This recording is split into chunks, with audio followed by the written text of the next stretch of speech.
சவுக்கு சங்கர் மீது ஏன் இத்தனை வழக்குகள்? அவர் மொத்தமாக கார்னர் செய்யப்பட்டுள்ளாரா? அவர் ஆட்டம் தொடங்கியது எப்படி? இப்போது சிறையிலேயே தான் கொல்லப்படலாம் என பயத்தில் அலறிய விவரம் என்ன? 2008ஆம் ஆண்டிலிருந்து தற்போதைய சவுக்கின் நிலை வரை ஒரு சிறிய பார்வை.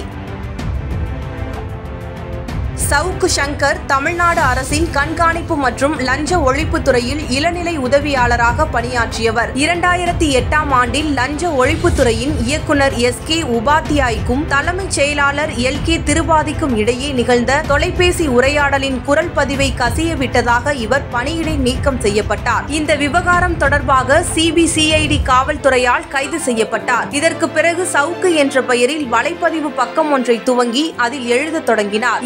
2010ஆம் ஆண்டில் அவர் எழுதிய பதிவு ஒன்றுக்காக கைது செய்யப்பட்டார். அந்த வழக்கை விசாரித்த சென்னை உயர்நீதிமன்றம் சவுக்கு நடத்தி வந்த இணையதளத்தை முடக்க உத்தரவிட்டது. அதன் பிறகு யூடியூப் மற்றும் Facebook உள்ளிட்ட வலைத்தளங்களிலும் யூடியூப் சேனல்களிலும் அவர் பேசத் தொடங்கினார். இதற்கு பிறகு 2022 செப்டம்பரில் நீதிமன்ற அவமதிப்பு வழக்கில் அவருக்கு 6 மாத சிறை தண்டனை விதிக்கப்பட்டது. இதையடுத்து கடலூர் சிறையில் அடைக்கப்பட்ட அவர் உச்சநீதிமன்றத்தில் மேல்முறையீடு செய்ததால் பிணையில் விடுவிக்கப்பட்டார்.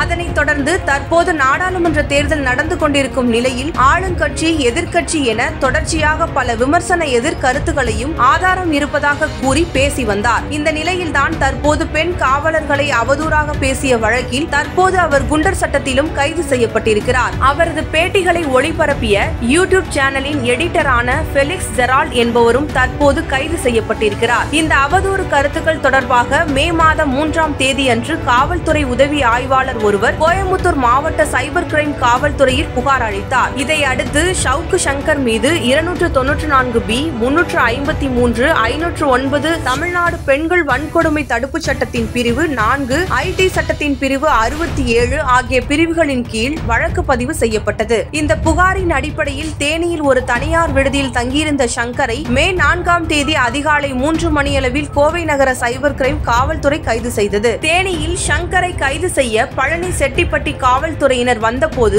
சங்கர் காவல்துறை அதிகாரிகளை மிரட்டியதாகவும் புகார் அளிக்கப்பட்டது. அந்த தருணத்தில் மேலும் சிலர் அளித்த தகவல்களின் அடிப்படையில் சங்கர் தங்கியிருந்த அறையை சோதனையிட்ட போது அங்கிருந்து கஞ்சா, பணம் போன்றவை கைப்பற்றப்பட்டதாகவும் காவல்துறையினர் தெரிவித்தனர். இதற்கு பிறகு சங்கருடன் தங்கியிருந்த ராம் பிரபு, ராஜரத்னம் ஆகியோர் மீதும் 294B, 353 பெண்கள் வன்கொடுமை தடுப்பு சட்டம் பிரிவு 4 ஆகிய பிரிவுகள் தவிர போதைப் பொருள் தடுப்பு தொடர்பான சில சட்ட பிரிவுகளின் கீழும் வழக்கு பதிவு செய்யப்பட்டது. இதற்கு பிறகு சங்கரும் மற்ற இருவரும் காவல்துறை வாகனத்தில் கோயமுத்தூருக்கு அழைத்துச் செல்லப்பட்ட போது அந்த வாகனம் திருப்பூர் தாராபுரம் அருகே விபத்து ஏற்பட்டது. வாகனத்தில் இருந்த காவலர்கள் உட்பட அனைவருக்கும் சிறு காயங்கள் ஏற்பட்டதாக காவல்துறை தரப்பில் தெரிவிக்கப்பட்டது. மருத்துவமனையில் சிகிச்சைக்கு பிறகு நீதிமன்ற காவலில் சங்கர் கோயமுத்தூர் சிறையில் அடைக்கப்பட்டார். போதைப் பொருள் தொடர்பான வழக்கில் மதுரையில் உள்ள நீதிமன்றத்தில் ஆஜர்படுத்தப்பட்ட சங்கரை மே 22ஆம் தேதி வரை நீதிமன்ற காவலில் அடைக்க நீதிமன்றம் உத்தரவிட்டது. கஞ்சா வழக்கு தொடர்பாக சென்னை மதுரவாயலில் உள்ள சவுக்கு சங்கரின் வீடு, சென்னை தியாகராய நகரில் இருந்த அலுவலகம் ஆகிய இடங்களில் காவல்துறை சோதனை நடத்தியது.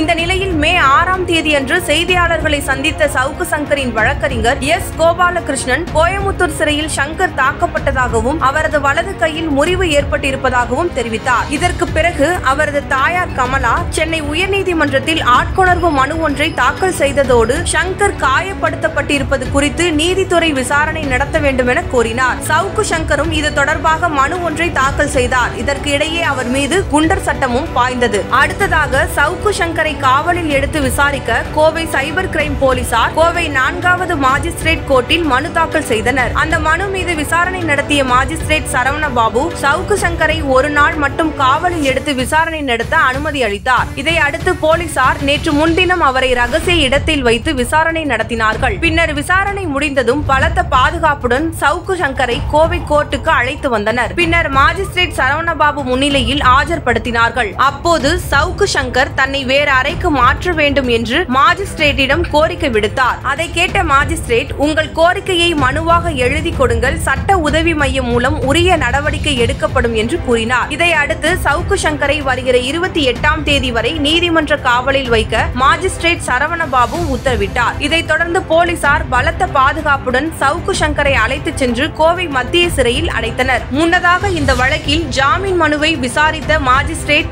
அந்த மனு மீதான விசாரணையை வருகிற 20ஆம் தேதிக்கு ஒத்திவைத்து உத்தரவிட்டார். இதற்கிடையே மே 10ஆம் தேதி டெல்லியில் வைத்து YouTube channel editor Felix Gerald மீதும் வழக்கு பதிவு செய்யப்பட்டு அவரும் கைது செய்யப்பட்டார். முன்னதாக கோயமுத்தூர் அரசு மருத்துவமனைக்கு சிகிச்சைக்காக அழைத்து வரப்பட்ட சவுக்கு சங்கர் கோயமுத்தூர் சிறையின் கண்காணிப்பாளர் செந்தில்குமார் தான் தனது கையை உடைத்ததாகவும் தான் சிறையிலேயே கொல்லப்படலாம் என்றும் சத்தமிட்டார். இதுதான் சவுக்கு சங்கரின் 16 வருட பின்னணி. இத்தனை வழக்குகளுக்கு பின்னரும் குண்டர் சட்டத்திலும் அவர் அடைக்கப்பட்டு இருக்கும் நிலையில் 2 வருடங்கள் ஜாமீன் கிடைக்காது என்ற போதும் அவர் மீண்டு வந்து களம் காணுவாரா? பொறுத்திருந்து பார்ப்போம்.